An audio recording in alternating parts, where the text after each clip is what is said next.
안녕하세요. 이 세상 투자 시리즈의 hen담입니다. 되게 막 대중적인 그런 재테크나 창업은 아닌데 네. 그 직장 다니면서 갑자기 왜 이거 고시원을 할 생각을 하셨나요? 사실은 모든 사람들 고민이 네. 직장인들은 부족한 월급인 것 같아요. 아, 맞죠? 그렇죠. 왜냐면 네. 좀 월급은 뭐 아시다시피 뭐 안 올라가잖아요. 그래서 계속 그 고민을 했었어요.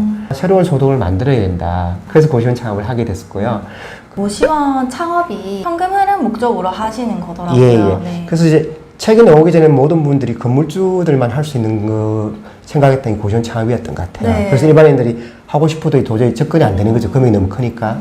그러니까 아까 얘기했던 건 이제 다른 것들은 시세 차익이 목적인데 고시원은 투자금이 생각 크지 않기 때문에 우리가 인수받아서 네. 이제 권리금 좀 주고 인수받아서 그거를 운영하면서 월소득 그걸 추구하는 걸 보시면 되고요.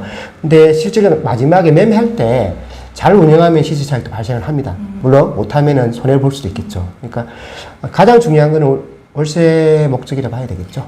대부분 네. 이걸 매매해서 운영을 하는 게 아니라 네. 이제 뭐 보증금 얼마에 월세 얼마로 그렇죠. 보증금, 고시원 보증금들이 뭐 5천에서 1억 사이밖에 안 돼요. 그리고 이제 잘 되는 고시원들은 권리금이 있을 거 아니겠죠. 왜냐면 시설을 한 게 있으니까. 네. 실제로 우리 새로 시설하면 돈을 내야 될 텐데 기존의 시설을 인수하는 거니까. 그리고 또 이제 그 안에 들어있는 분들이 있겠죠. 입주자들, 그렇죠. 네. 그게 시설 권리금이 되거든요. 네. 그래서 권리금이 보증금이랑 다른 거예요? 그렇죠.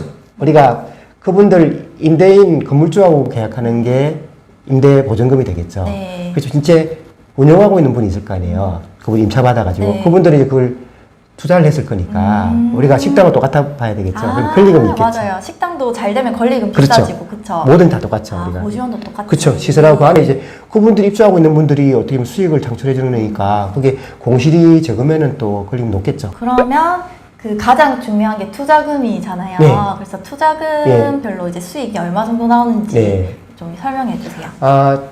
통상적으로 이제 고시원을 분류를 할 때 네. 우리가 저가형이라고 그래서 1억 미만. 1억 미만. 예. 이제 중가형에서 1억부터 2억 정도 사이. 네. 이제 고가형은 3억 이상 이렇게 이야기를 해요. 근데 통상적으로 볼 때 제가 볼 때 평균적으로 연으로 한 뭐 20, 30%는 충분히 나오는 것 같아요. 네. 상금 높죠. 왜냐면 이제 원룸 같은 5%밖에 안 나오니까 그렇죠. 20, 30%가 이제 어떤 기준의 20, 30%? 투자 금액 총액에. 총액의 예. 20, 30%? 예, 예. 근데 실제로 제가 이렇게 창업을 하고 우리 원장님 운영한 거 네. 보면은 물론 적자나는 분들도 계세요. 왜냐면 이제 코로나 대학가가 워낙 안 좋으니까.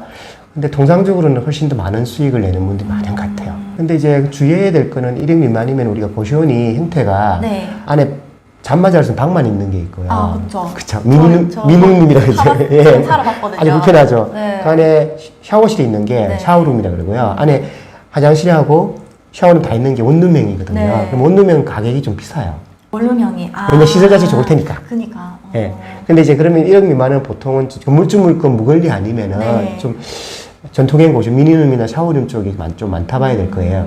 수익률은 더 높을 수는 있어요. 네. 근데 투자금이 적기 때문에. 그렇지만 이제 관리하는데 좀 어려움이 있을 수는 있어요. 되게 좀 노후된 그럴 시설이나. 확률이 높죠. 네. 그러면 네. 아까 전에 소장님 선생님 부동산 자주 다녀가지고 선생님께서는 아까 뭐 저가형, 주가형, 네. 고가형 있다고 하셨는데 네. 저가형은 이제 전통 고시원이고 되게 손이 많이 가기 때문에 네. 그렇게 추천을 하지 않고 네. 중가형이랑 고가형 중에서는 어떤 걸 더 선호하세요? 고가형은 우리가 사실은 일반인들 하기 힘들 거예요. 3억 이상이니까. 3억 이상이 너무 그거는 비싸다. 우리는 네. 사실 그거는 좀 추천하지 않고 네. 보통 이제 1억 5천에서 제일 많이 오는 것 같아요. 1억 5천 정도로. 예.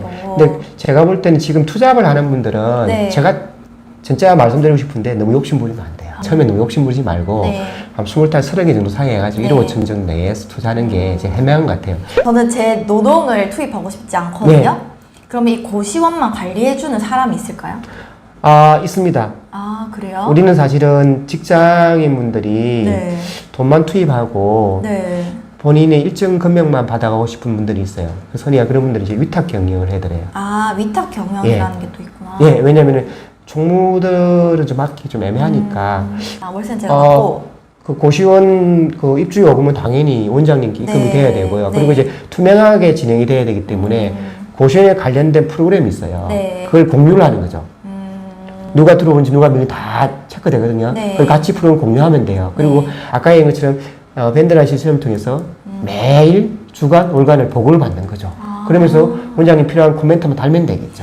그러면 그 뭐 월세 밀린 것도 그쪽에서 다 그렇게 케어해주고. 당연히 하는 거죠. 직접 다 안 하기 때문에 직접 하는 것보다 수익이 좀 줄어들긴 하겠죠. 그래서 노동 투입 시간은 거의 없겠죠. 뭐야, 위탁 경력 얼마인지 여쭤봐도 돼요? 아니, 우리 한 거의 100만 원 정도. 100만 원 종로 정도? 정도 수준이에요. 거의. 300만 원에서 세금 뭐 100만 원 떼고 그냥 세금 100만 원 안 떼요. 세금 별로 없어요. 세금 그렇게 많지 않아요? 참 별로 없어요. 1억 5천 투자하면 무조건 200만 원 무조건 가져가실 수 있어요. 그래요? 무조건.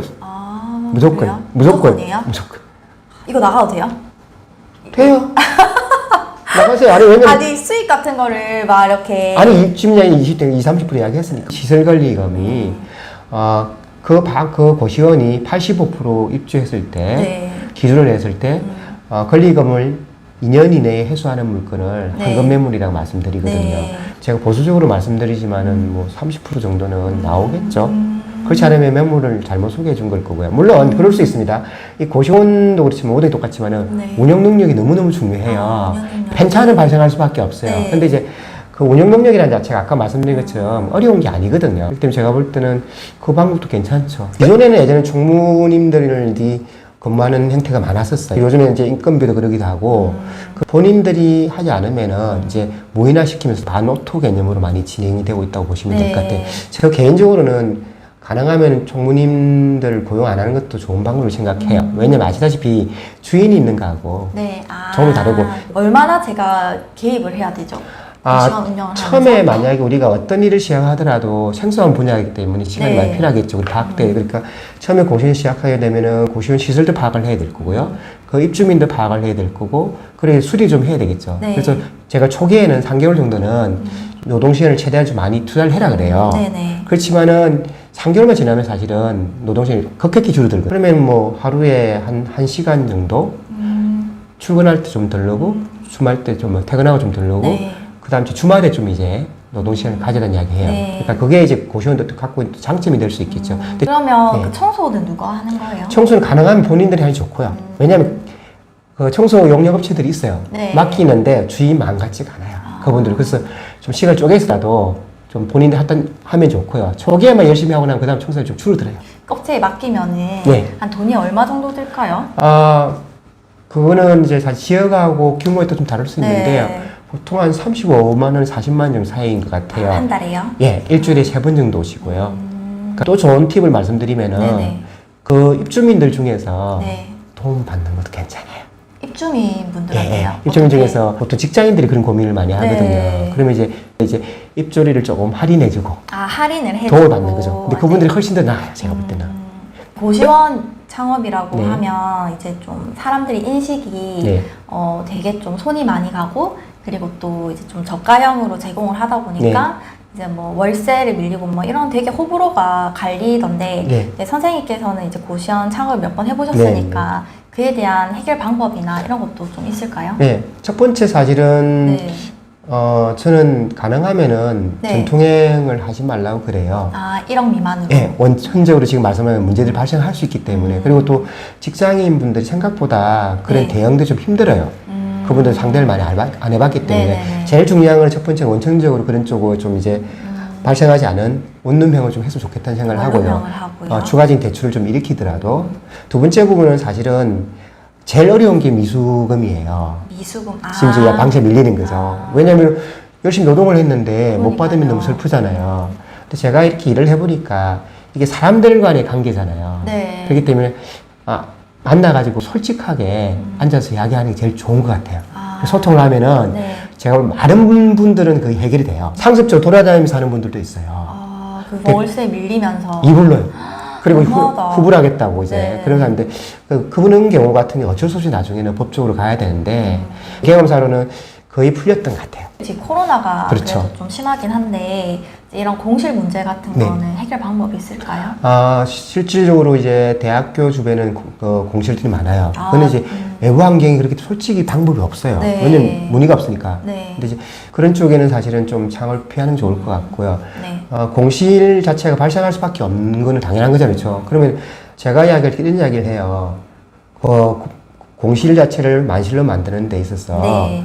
몇 가지 방법이 첫 번째가 제가 볼 때는 고시원들은 아시다시피 가보면 굉장히 지저분하죠. 네, 비좁은한 데도 있고 아닌 것도 있긴 그렇죠. 있어요. 거의 대부분이 지저분해요. 네. 그러면 그분들 입장에서는 깨끗한 일 찾겠죠. 같은 네. 가게이면. 그래서 가장 중요한 게 청결이에요. 아, 청결. 일단 제일 중요한 게 청결이에요. 네. 그리고 복도 들어가 방도 보더라도 깨끗하면은 네네. 사람이 같은 가게이면 들어오지 않을까요? 두 번째는 사실은 주인이 떽떽거리면은 너 좋아하겠어요? 손님, 이제 입주민들이 문의 왔을 때 친절히 응대하는 거. 네. 세 번째는 사실은 제일 중요한 게 우리 홍보 마케팅이에요. 홍보 마케팅. 아, 그쵸? 역시 멋있게 만들어야 되겠죠. 고시원도 마케팅이 중요하구나. 당연하죠. 추천하는 거는 가장 중요한 게 블로그 같은 것 같아요. 블로그. 쌓이는 게 제일 중요하지. 예, 예. 자신의 살아가는 이야기, 고시원 원장으로서 솔직한 이야기를 올리면은 우리가 요즘 젊은 다 검색하고 오잖아요. 네네. 예를 들면 뭐 개포동 고시원 치면 뜰 거 아닙니까? 그러면 그 쌓이다 보면 어느 기간이 쌓이면 계속 노출이 되거든요.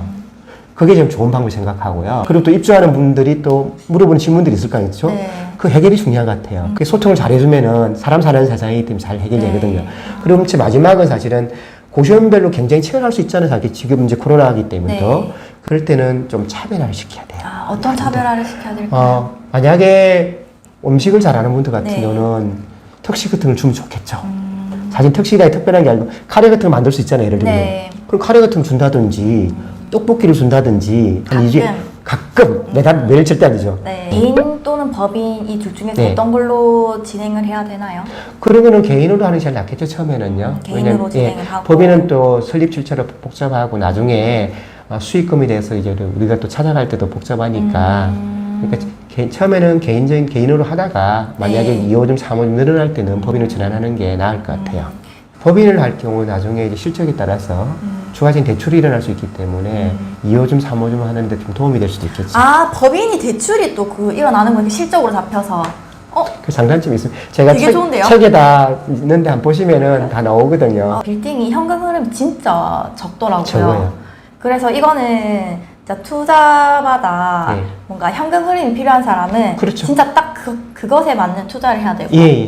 진짜 시세 차익을 원하는 사람은 예. 딱 시세 차익을 해야 되는구나 라는 걸 여기서 또 한 번 더 그렇죠. 깨닫네요. 본인이 지금 뭘 추구할 거냐가 중요한 것 같아요. 고시원 매물 구할 때 네. 이제 아파트는 수요와 공급이 가장 중요하고 그 다음에 네. 입지인데 고시원은 입지가 더 중요한가요? 아니면 어떤 게 더 중요할까요? 고시원은요, 흔히 황금 매물의 조건이 있는데, 네. 지금 코로나 이전에는, 코로나19 이전에는 사실 고시원은 거의 다 만실이었어요. 그래서 뭐 수요가 워낙 많았기 때문에. 네, 서울 기준으로. 지방도 그랬었어요. 지방도 그랬어요? 근데 이제 지금 코로나19 때문에 수요에 공백이 생긴 거죠. 네. 일시적으로 그렇죠. 네. 그러다 보니까 지금은 위치도 굉장히 중요해요. 왜냐면 어차피 그 찾는 분들이 같은 가격이면은 위치 네. 좋은데 뭐니 제일 중요한 건 우리가 돈을 투자를 하는 거잖아요. 네. 근데 투자한 돈을 빨리 회수하는 게 제일 중요하잖아요. 그게 시설걸리금이잖아요. 네. 그러면 시설걸리금을 빨리 회수할 수 있는 물건, 네. 세전 개념으로요. 세전 개념으로. 제일 중요한 게 그거겠죠. 근데 가장 좋은 거는 건물주 물건들, 예를 들면 무걸림 물건. 무관리. 그거는 이제 회수할 게 없잖아요. 네. 그게 제일 좋겠죠. 그렇지만은 우리 수익이 잘 난다 쳤을 때 빨리 클릭을 회수하는 게 두 번째일 거예요. 네. 제일 중요한 게 그거예요. 고시원의 특수성을 봤을 때. 네. 세 번째 중요한 건 사실은 고정비가 쌓여야 되겠죠. 고정비가 어떤 걸 말씀하시는 월 임대료. 거죠? 와, 임대료 비싸면은 뭐 이거 뭐 장난 아니잖아요. 그렇죠? 그래서 가장 또 세 번째 중요한 건 월 임대료 좀 싼 네. 물건을 구하는 거. 왜냐면 고시원이 같은 평이 같은 지역이라도 월 임대료 천차만별이에요. 아, 건물주에 다르기 때문에. 그런 걸 이제 잘 분석하려면은 네. 뭐 무슨 노하우 같은 게 있을까요? 그건 없고요. 네. 이제 아까 말씀드린 것처럼 세전 이익 개념을 보면 돼요. 아, 세전 그래서, 개념으로. 왜냐면 우리가 매출액이 있을 거고 거기에 따라 고정 비용이 나갈 거고 변동 비용 우리 수도, 전기, 가스 이런 거 쭉 인터넷 나가겠죠. 네. 그걸 차감해서 일단 남는 게 세전 이익이 되잖아요. 그렇죠? 네, 네. 세전 이익 개념으로 내가 얼마 빨리 해소할 수 있을 거니까 시설 걸리면 그게 기준이 되겠죠. 네. 네. 가끔 고시원을 이제 리모델링해서 네. 이제 운영하시는 분도 있고 아니면 네. 그냥 그대로 인수받아서 하시는 분도 계시는데 네. 소장님께서는 어떤 걸 더 선호하시는가요? 우리 일반인들이 리모델링을 할 수도 없고요. 투자금이 많이 들어가기 때문에 기술이 약간 필요한. 투자금이 많이 들어가요. 투자금이 많이 그리고 들어가요. 사실은 고시원 자체가 갖고 있는 특성은 빼대만 좋으면은 굳이 리모델링 할 필요가 없어요. 방 안에 있는 것 자체들을 네. 인테리어를 일부분 수정하면 되기 때문에 그렇더라도 충분히 수익이 발생하거든요. 네네. 요즘 방에 있는 것들 다 뜯어내세요, 그냥. 다 뜯어내 도배하시고 네. 인테리어 하시면 돼요. 그래봤자 생각보다 금액이 얼마 안 들어갑니다. 그 부분을 저는 적극 추천합니다. 대한민국 최초의 고시원 창업 비법에 황재달 선생님 오늘 또 좋은 여러 가지 꿀팁 알려주셔서 너무 감사합니다. 굉장히 젊은 분들인데 나는 네. 영상이다. 너무너무 떨리네요. 항상 좋아요 댓글 남겨주시는 분들도 모두 감사드립니다.